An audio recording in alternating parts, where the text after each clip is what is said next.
Hello friends, good morning, જય શ્રી કૃષ્ણ. હવે જો ગયા લેક્ચરની અંદર આપણે કક્ષા, કક્ષક, સંતૃપ્ત, અસંતૃપ્ત, કક્ષકોનું સંમિશ્રણ એના વિશે ડિસ્કશન કરી ગયા. હવે આજના લેક્ચરની અંદર ત્યાર પછી મોસ્ટ આઈએમપી બે શબ્દ છે, સંકરણ અને સંકૃત કક્ષકો. સંકરણ એટલે શું થાય અને સંકૃત કક્ષકો એટલે શું થાય એના વિશે બેઝિક ઇન્ફોર્મેશન લેવાની છે. તો જો હવે આપણે કક્ષકોની વાત કરીએ તો આપણે કક્ષકોની અંદર કીધું હતું કે આપણે એસ કક્ષક વિશે, પી કક્ષક વિશે, ડી કક્ષક વિશે અને એફ કક્ષક વિશે સ્ટડી કરવાનું છે.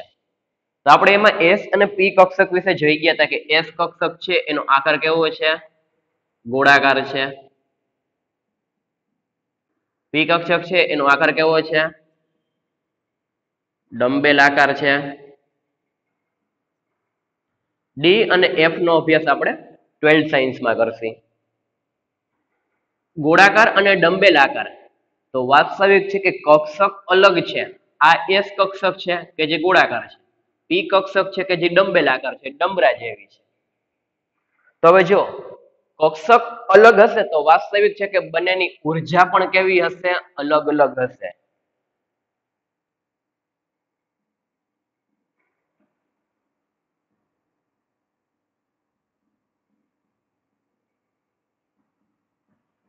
જો એસ કક્ષક, પી કક્ષક છે, ડી કક્ષક છે અને એફ કક્ષક છે તો ચારે ચાર કક્ષકોની ક્યારે એનર્જી સરખી હોય નહીં. મીન્સ કે એસ કક્ષક છે, પી કક્ષક છે, ડી કક્ષક છે અને એફ કક્ષક છે. ચારે ચાર કક્ષકોની એનર્જી મીન્સ કે ઉર્જા કેવી હશે? અલગ અલગ હશે. આપણે કેમ ફોર એક્ઝામ્પલ તરીકે કોઈ પણ બે પર્સનની વાતચીત કરીએ, કોઈ પણ બે વ્યક્તિની, તો પહેલા વ્યક્તિની જે એનર્જી છે એટલી જ એનર્જી બીજા વ્યક્તિની ના હોઈ શકે, એથી વધારે અથવા તો એથી ઓછી હોઈ શકે. એ જ વસ્તુ અહીંયા કીધી છે કે એસ કક્ષક અને પી કક્ષકની બંનેની એનર્જી વચ્ચે કંઈક ડિફરન્ટ હશે, બંનેની ઉર્જા વચ્ચે શું હશે? કંઈક તફાવત હશે. આટલું ખ્યાલ આવી ગયો કે એસ કક્ષક ગોળાકાર, પી કક્ષક ડંબેલાકાર. બંને કક્ષક છે કે જેની એનર્જી સરખી હશે નહીં, બંને વચ્ચે કંઈક શું હશે? ડિફરન્ટ હશે, કંઈક તફાવત જોવા મળશે. ચાલો ત્યાર પછી જોઈએ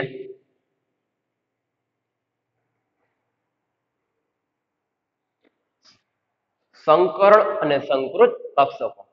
જે આ ચર્ચા કરેલી છે, હમણાં ચર્ચા કરી એનો આપણે ઉપયોગ કેમાં કરવાનો છે? આ બંનેની વ્યાખ્યામાં. તો ચાલો જોઈએ વ્યાખ્યા.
જો શું લખેલું છે, સંકર્ણ અને સંકૃત કક્ષકો કેને કહેવામાં આવે છે?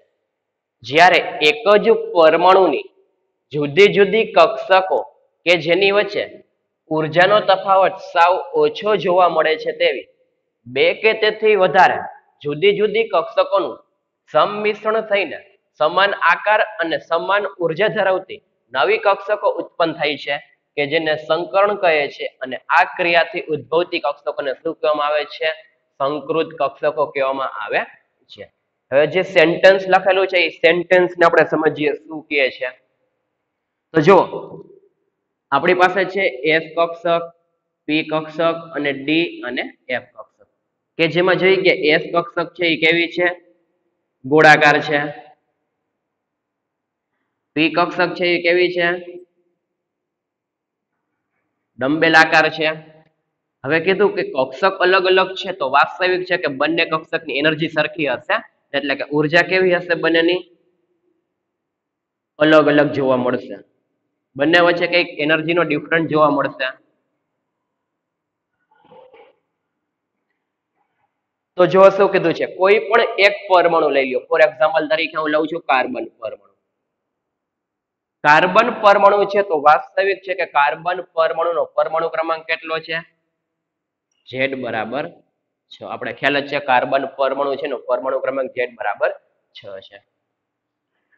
તો હવે જો શું કીધું છે કે આપણે ખ્યાલ જ છે કે અત્યાર લગી આપણે ધોરણ 10 ની અંદર પીરિયોડિક ટેબલ ની અંદર 1 થી 20 તત્વના તમને પરમાણુ ક્રમાંક અને દરેક તત્વની ઇલેક્ટ્રોનિક રચના તમને ખ્યાલ છે, પરંતુ ઈ ઇલેક્ટ્રોનની રચના કઈ રીતના આવી, શું કામ આવી, એના વિશે આપણે ડીપમાં અભ્યાસ કરશું પરમાણ્વીય બંધારણની અંદર. આપણે ફોર એક્ઝામ્પલ તરીકે કાર્બનની ચર્ચા કરીએ તો કાર્બનની આપણે આ રીતના ઇલેક્ટ્રોન રચના લખી છે 1s2 2s2 2p. આ રીતના ઇલેક્ટ્રોનની રચના કે જે પીરિયોડિક ટેબલની અંદર તમને જોવા મળશે. પરંતુ સર આ 1 શું છે, અહીંયા 2 શું છે, અહીંયા 2 શું છે, એ આપણે કઈ ધોરણ 9 અને 10 ની અંદર કઈ ખ્યાલ હતો નહીં, કે ઓનલી ફોર આપણે તત્વનું નામ ખબર હોય, એનો પરમાણુ ક્રમાંક ખબર હોય અને એને આપણે ઇલેક્ટ્રોનિક રચના કે શરૂઆતના 20 તત્વની, પરંતુ આ ઇલેક્ટ્રોનની રચના કઈ રીતના આવી એનો આપણે ડીપમાં અભ્યાસ પરમાણ્વીય બંધારણની અંદર આવું બાવું પૌલી અને હુન્ડના જે નિયમ છે એને ધ્યાનમાં રાખીને કરશી. અત્યાર લગી તમને 1 થી 20 ની યાદ રાખેલી હતી, પરંતુ હવે આવર્ત કોષ્ટકનું કોઈ પણ તત્વ આપે તમે એની ઇઝીલી ઇલેક્ટ્રોનિક રચના આપણે આવું બાવું પૌલી અને હુન્ડના નિયમને ધ્યાનમાં રાખીને સમજશી. કેની અંદર? પરમાણ્વીય બંધારણની અંદર. અત્યારે ખાલી યાદ રાખો કે કાર્બન છે કે જેની ઇલેક્ટ્રોનની રચના થઈ 1s2 2s2 2p2. તો જો એસ કક્ષક છે કે જેમાં કેટલા ઇલેક્ટ્રોન છે? 2 ઇલેક્ટ્રોન. એસ કક્ષક છે એમાં કેટલા ઇલેક્ટ્રોન છે? 2 ઇલેક્ટ્રોન. પી કક્ષક છે એમાં કેટલા ઇલેક્ટ્રોન છે? 2 ઇલેક્ટ્રોન. જે ઉપર દર્શાવેલ છે એ ઇલેક્ટ્રોનની સંખ્યા દર્શાવે છે.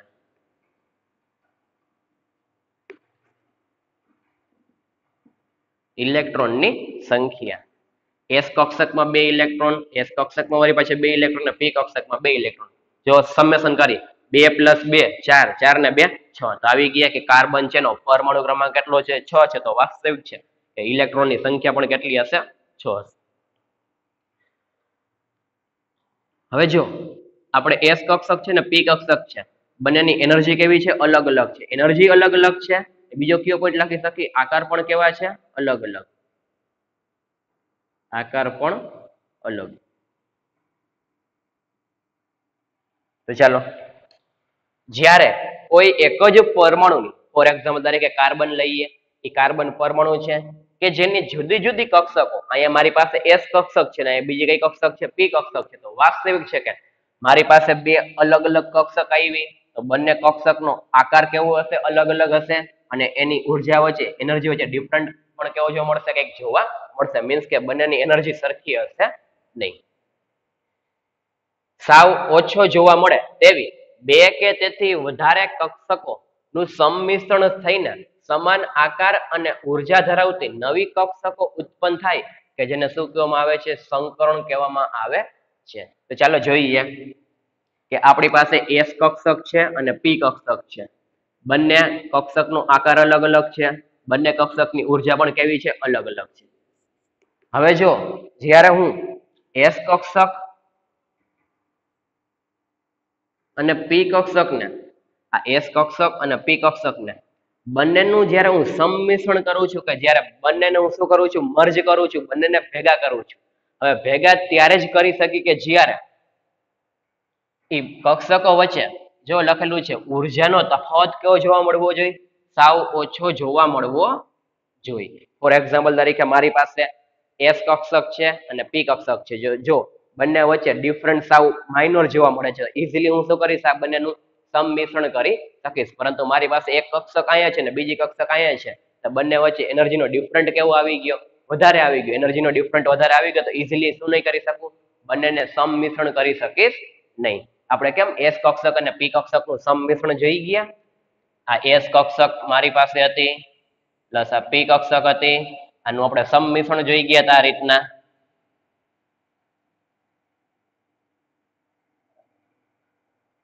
એસપી સંમિશ્રણ તો આ જ ચર્ચા કરવાની છે કે મારી પાસે કોઈ પણ એક પરમાણુ હોય, એ પરમાણુની બે અલગ અલગ કક્ષક છે કે જેની ઉર્જા પણ સરખી નથી અને આકાર પણ સરખા નથી, અને એ બે કક્ષક વચ્ચે ઉર્જાનો તફાવત કેવો છે, સાવ ઓછો છે. તેવી બે અથવા તો બે કરતા વધારે કક્ષકોને, બે અથવા તો બે કરતા વધારે કક્ષકોને સંમિશ્રણ થઈને સમાન આકાર અને સમાન ઉર્જા ધરાવતી નવી કક્ષકો ઉત્પન્ન થાય તો આ પ્રક્રિયાને શું કહે છે, સંકરણ કહે છે. ને આ ક્રિયાથી ઉદ્ભવતી કક્ષકોને શું કહેવામાં આવે છે, સંકૃત કક્ષકો. તો જો આપણે મારી પાસે કાર્બન પરમાણુ છે, એ કાર્બન પરમાણુની એસ કક્ષક છે ને કાર્બન પરમાણુની પી કક્ષક જ છે. પરમાણુ એક જ આવ્યું, પેલું સેન્ટેન્સ. બંનેના આકાર અલગ છે, બંનેની એનર્જી અલગ છે. એસ કક્ષકનો કંઈક આકાર હશે, એની કંઈક એનર્જી હશે. પી કક્ષકનો કોઈ આકાર હશે, પી કક્ષકની કંઈક એનર્જી હશે. આકાર અને એનર્જી બંનેના કેવા થઈ ગયા છે, અલગ અલગ થઈ ગયા છે. પ્લસ બંને વચ્ચે ઉર્જાનો તફાવત પણ કેવો છે, સાવ ઓછો છે. એવી બે લ્યો કક્ષક અથવા તો બે કરતા વધારે કક્ષક લ્યો, એનું સંમિશ્રણ થઈને સમાન આકાર અને સમાન ઉર્જા ધરાવતી, આપણે કેમ સંકર સંમિશ્રણ ભણી ગયા આ રીતના, એસપી સંમિશ્રણ સમાન આકાર અને સમાન ઉર્જા ધરાવતી નવી જ કક્ષકો ઉત્પન્ન કરે તો આ ક્રિયાને શું કહેવામાં આવે છે, સંકરણ કહેવામાં આવે છે. ને આ ક્રિયાથી ઉદ્ભવતી કક્ષકોને શું કહેવામાં આવે છે, સંકૃત કક્ષકો. ખ્યાલ આવ્યો હશે કીધું.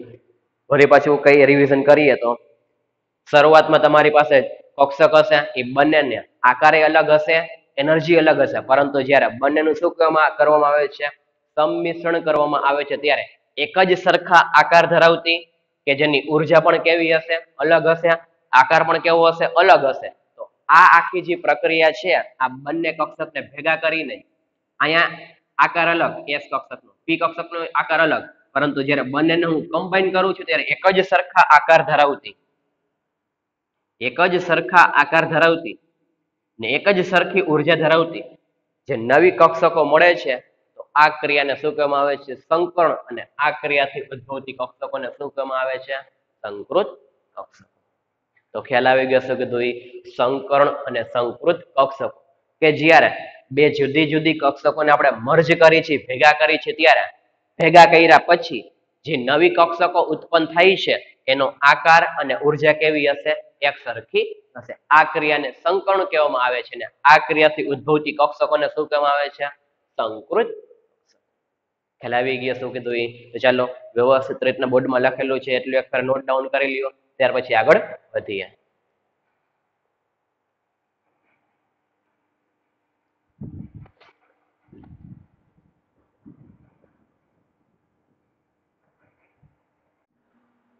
ચાલો ત્યાર પછી જુઓ, હવે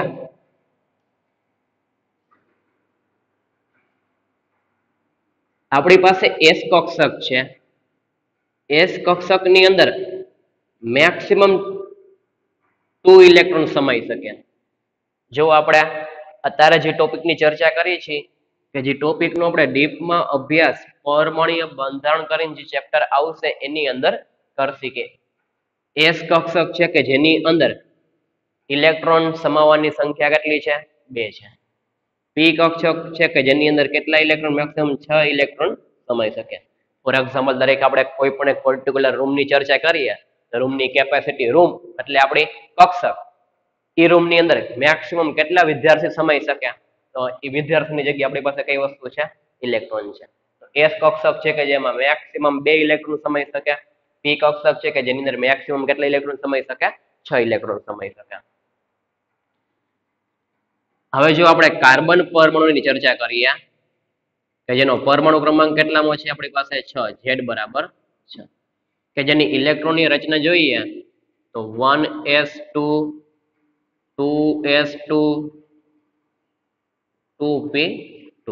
તો જો અત્યારે આપણે આ ખ્યાલ નહીં આવે કે સર આ 1s શું લખેલું છે, 1 શું લખેલું છે, 2 શું લખેલું છે, અને વળી પાછું અહીંયા 2 શું લખેલું છે, કે જેનો આપણે અભ્યાસ પરમાણ્વીય બંધારણની અંદર નેક્સ્ટ ચેપ્ટર આના પછીનું ચાલુ કરશે એમાં કરશે આપણે. અત્યારે ખાલી એટલી વસ્તુ ધ્યાન રાખો, s છે એમાં કેટલા ઇલેક્ટ્રોન છે? 2 છે. વળી પાછું અહીંયા s છે એમાં કેટલા ઇલેક્ટ્રોન છે? 2 છે. અહીંયા p છે એમાં કેટલા ઇલેક્ટ્રોન છે? 2 છે. ટોટલ ઇલેક્ટ્રોન કેટલા? 6 થવા જોઈએ. પરમાણુ ક્રમાંક 6 છે તો વાસ્તવિક છે કે કાર્બન પાસે ઇલેક્ટ્રોનની સંખ્યા કેટલી હશે? 6 હશે. તો 2 + 2 + 2 તો ટોટલ કેટલા થઈ જાય છે? 6 થઈ જાય છે. હેલો, ખ્યાલ આવી ગયો? હવે જો આને આપણે આ રીતના લખી શકીએ,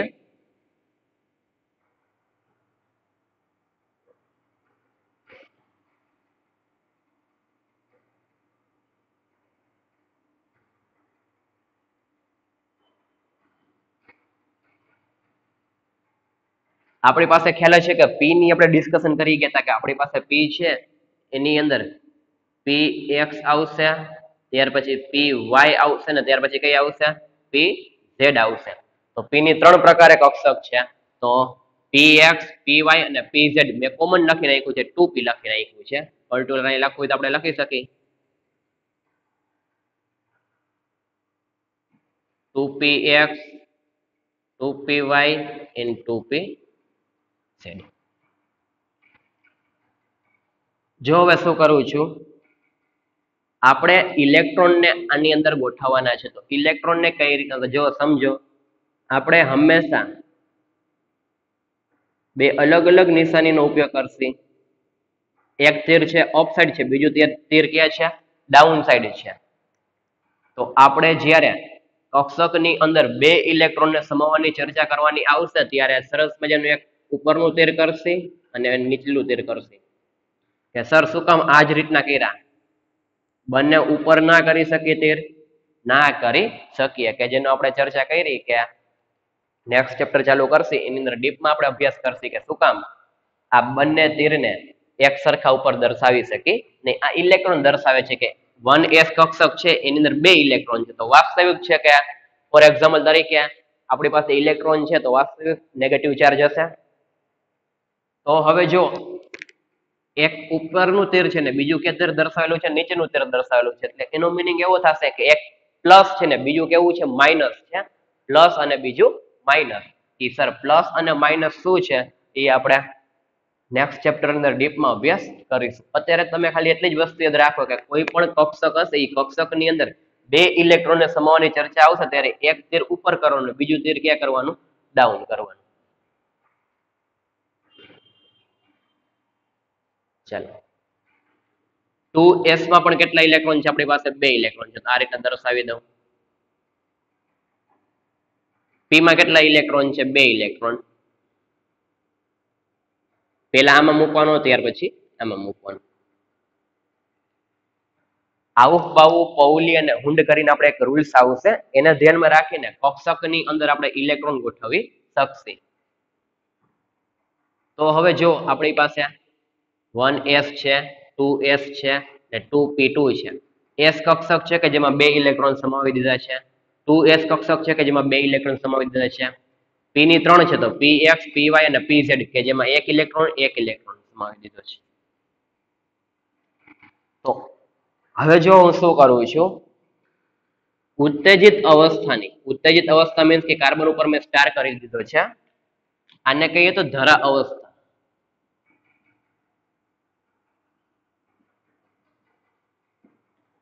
સ્ટાર કરેલો છે મીન્સ કે આના ઉપર ઉત્તેજિત અવસ્થા.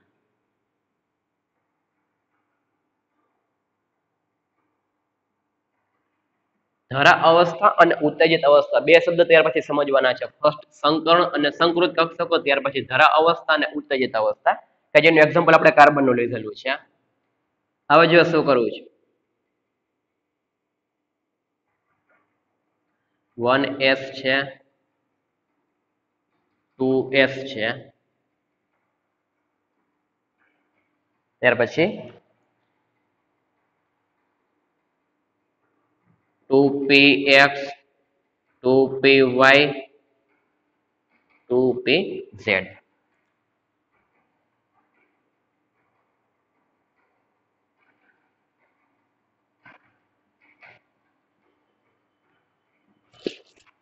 જો ધરા અવસ્થા એટલે શું થાય કે આપણે શું કરેલું છે કે કાર્બન પરમાણુની જે ઇલેક્ટ્રોન રચના હતી પીરિયોડિક ટેબલ ની અંદર આપણી પાસે લખેલી જ છે કે 1s2 2s2 2p2, કે જેની અંદર s માં 2 ઇલેક્ટ્રોન, s માં 2 ઇલેક્ટ્રોન અને p માં 2 ઇલેક્ટ્રોન છે. હવે મેં સ્ટાર કરેલો છે, મીન્સ કે ઉત્તેજિત અવસ્થા. ઉત્તેજિત અવસ્થા એટલે શું થાય, આપણે એનર્જી આપીને ઇલેક્ટ્રોન ને એક કક્ષકમાંથી બીજી કક્ષકમાં જવા દઈએ છીએ. તો મારી પાસે s ની અંદર 2 ઇલેક્ટ્રોન હતા, એમાંથી મેં એક ઇલેક્ટ્રોન ને જમ્પ મારાવીને ક્યાં જવા દીધો, મારી પાસે ખાલી કક્ષક છે pz, એમાં જવા દીધો. ઉત્તેજિત અવસ્થા એટલે કે ધરા અવસ્થા છે, એમાંથી આપણે ઇલેક્ટ્રોન ને જમ્પ મરાવીને એક કક્ષકમાંથી ક્યાં જવા દઈએ છીએ, બીજી કક્ષકમાં જવા દઈ છીએ. તમે s કક્ષકની અંદર જે 2 ઇલેક્ટ્રોન હતા એમાંથી એક ઇલેક્ટ્રોન ને જમ્પ મરાવીને ક્યાં જવા દીધો છે, ખાલી કક્ષક હતી pz. તો ધરા અવસ્થા એટલે કે મૂળભૂત નોર્મલ કન્ડિશનમાં કે જે પીરિયોડિક ટેબલ ની અંદર આપણે આપેલી છે એ ઇલેક્ટ્રોન રચના. ઉત્તેજિત અવસ્થા એટલે શું કરવાની, એનર્જી આપવાની. એનર્જી આપો છો એટલે કે ઇલેક્ટ્રોન એ એનર્જી મેળવીને એક કક્ષકમાંથી બીજી કક્ષક, ખાલી કક્ષક છે એમાં શું કરે છે, જમ્પ મારે છે. એટલે s નો જે એક ઇલેક્ટ્રોન છે એ ક્યાં વહી ગયો છે, pz માં. ખ્યાલ આવી ગયો. તો આ કાર્બન પરમાણુની કેવી લખેલી છે, ઉત્તેજિત અવસ્થાની ઇલેક્ટ્રોન રચના લખેલી છે. આ છે એ ધરા અવસ્થા છે. હવે જો તમને અત્યારે જે કન્ફ્યુઝન હશે કે સર શું કામ બંને તીર અપ સાઈડ ના કરેલા છે, એક અપ કરેલું છે બીજું ડાઉન કરેલું છે, આ વન નો મિનિંગ શું થાય, એ બધા વિશે આપણે ડીપમાં અભ્યાસ પરમાણ્વીય બંધારણ કરીને ચેપ્ટર છે એની અંદર કરશે. ત્યારે તમારા જે કન્ફ્યુઝન છે ક્વેશ્ચન બધાનું સોલ્યુશન થઈ જશે. અત્યારે ખાલી આપણે બે ડેફિનેશન જોઈ. ફર્સ્ટ સંકર્ણ, ત્યાર પછી સંકૃત કક્ષક. ત્યાર પછી જોયું ધરા અવસ્થા શું થાય અને ઉત્તેજિત અવસ્થા એટલે શું થાય. તો ધરા અવસ્થા એટલે કે નોર્મલ કન્ડિશનમાં ઇલેક્ટ્રોનની રચના, અને ઉત્તેજિત અવસ્થા કીધું હોય તો વાસ્તવિક છે કે આપણે એનર્જી આપેલી હશે, એનર્જી આપી હશે તો ઇલેક્ટ્રોન એક કક્ષકમાંથી જમ્પ મારીને બીજી જે ખાલી કક્ષક છે ત્યાં વયો જશે. તો આ જ ઇલેક્ટ્રોનિક રચના છે એ કાર્બન પરમાણુની કઈ છે, ઉત્તેજિત અવસ્થાની ઇલેક્ટ્રોનની રચના છે. હવે આપણે આનો ઉપયોગ કરીને આપણે અભ્યાસ કરવાનો છે sp3, sp2 અને sp સંકર્ણ. ઉત્તેજિત અવસ્થાની ઇલેક્ટ્રોનની રચનાનો ઉપયોગ કરીને આપણે શું કરશે, sp3, sp2 અને sp સંકર્ણનો કંઈક અભ્યાસ કરવાનો રહેશે. તો ખ્યાલ આવી ગયો કે ભાઈ, ચાલો બુકમાં નોટ ડાઉન કરી લ્યો, ત્યાર પછી આગળ વધીએ.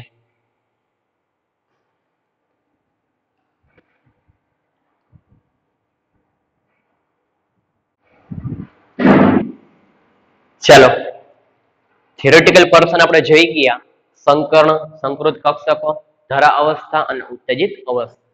ત્યાર પછી ચાલો જોઈએ આયુપેક કે જે અમુક બોર્ડની અંદર આપણે 1 2 3 કરીને લખેલા છે કે જેને આપણે આયુપીએસસી કરવાના છે. દરેક લેક્ચરની અંદર આપણે થિયોરેટિકલ પર્સન પ્લસ આયુપીએસસી બંનેનું સ્ટડી કરશે. આયુપીએસસી ની જેટલી પ્રેક્ટિસ કરશો એટલી ગ્રીપ વધારે આવશે. તો ચાલો શરૂઆત કરીએ, ફર્સ્ટ ત્રીજાથી કરીએ આપણે, ત્રીજા નંબરનું.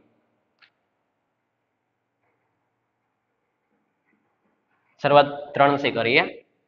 આપણે આ રીતના આપેલું છે Cl,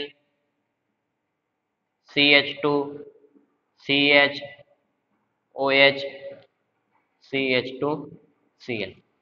જો કાર્બન 3 છે તો વાસ્તવિક છે કે 1 2 3 નંબર આમ આપો કે 1 2 3 નંબર આમ આપો, કોઈ પણ બાજુથી આપીએ ચાલે.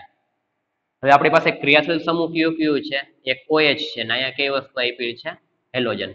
તો વાસ્તવિક છે કે આયુપેકના રૂલ્સ મુજબ OH ને પ્રાયોરિટી પહેલા આપવાની કેની કમ્પેરિઝનમાં હેલોજનની કમ્પેરિઝનમાં આપણી પાસે IUPAC નો જે 8મો નિયમ છે એ 8મા નિયમને ધ્યાનમાં રાખીને OH ને ફર્સ્ટ પ્રાયોરિટી આપવાની કેની કમ્પેરિઝનમાં Cl ની કમ્પેરિઝનમાં ચાલો નંબર આપીએ 1 2 3 કોઈ પણ બાજુથી આપી શકીએ શું આયુપેક નામ થશે 1 3 બે વાર છે ક્લોરીન ક્લોરીન તો 1 3 ડાઇક્લોરો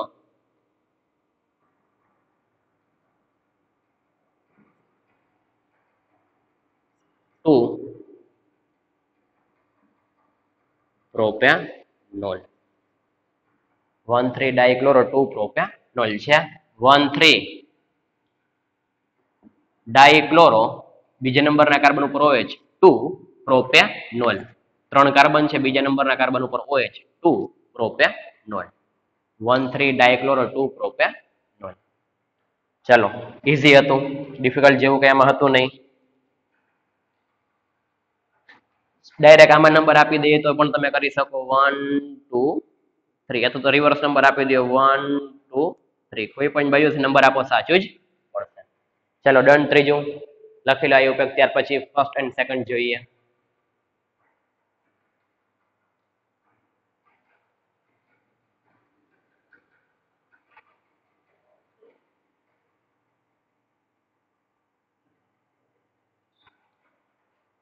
ચાલો હવે બીજું જોઈએ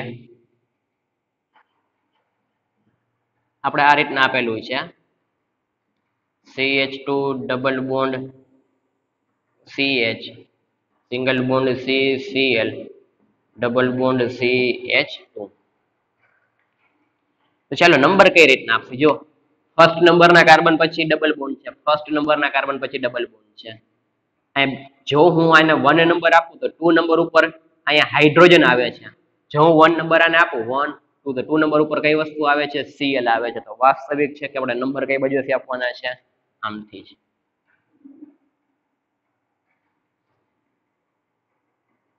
આ રીતના નંબર આપીએ 1 2 3 ખોટું પડે શું કામ તો વિસ્થાપિત સમૂહ છે ને નંબર કેવો મળવો જોઈએ ઓછો નંબર મળવો જોઈએ ચાલો કઈ રીતના ઉપયોગ કરી શકશે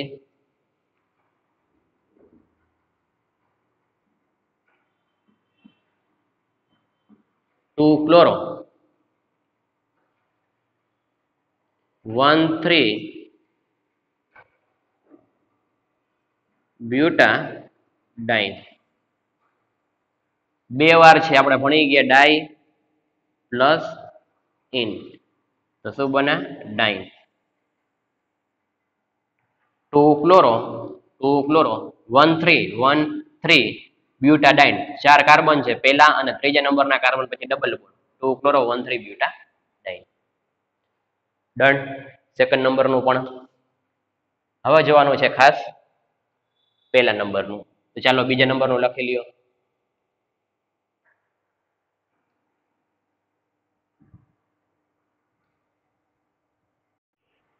ચાલો ત્યાર પછી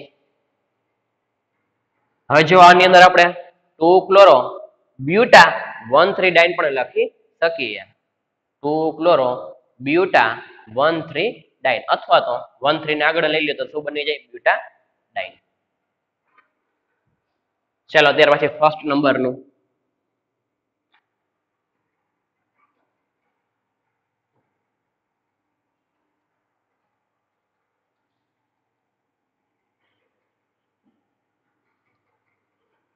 CH Br double bond C Br CH2 Cl તો જો પહેલા નંબરના કાર્બન પછી ડબલ બોન્ડ છે પહેલા નંબરના કાર્બન પછી સિંગલ બોન્ડ છે તો વાસ્તવિક છે કે ડબલ બોન્ડ ની પ્રાયોરિટી કેવી આવે ફર્સ્ટ જ આવે 1 2 3 શું નામ થશે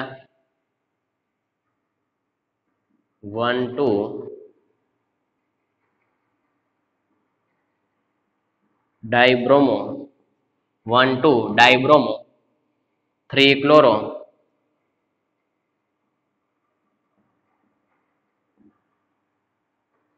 1 3 કાર્બન છે તો પ્રોપેન